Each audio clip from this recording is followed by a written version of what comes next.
Magsisimula na ngayong buwan ang pagdagdag na kontribusyon ng mga manggagawa sa pribadong sektor at voluntary members ng Social Security System o SSS.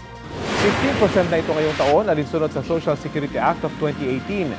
Mula yan sa 14% na kontribusyon sa nakaraang taon. 10% ang sagot ng employer habang ikakaltas naman sa sahod ng empleyado ang 5%. Ayon sa SSS, makatutulong ito para makapagbigay sila ng mas magagandang benepisyo at pangmatagalang seguridad sa kanilang mga miyembro. Batay naman sa ulat ng GMA News Online, hinihimok ni dating SSS President and CEO Rolando Macasait ang Malacanang na ipagpaliban muna ang dagdag kontribusyon. Para daw yan mabawasan ang anyay pasanin ng mga miyembro. Mahigit 100 bilyong piso naman daw ang kinita ng SSS nitong nakaraang taon. Umaapel na rin ang ilang mambabata sa Malacanang at tinawag na cruel New Year's gift ang pagtataas ng kontribusyon. Sinusubukan pa namin kunan ng pahayag ang Malacanang ukol dito.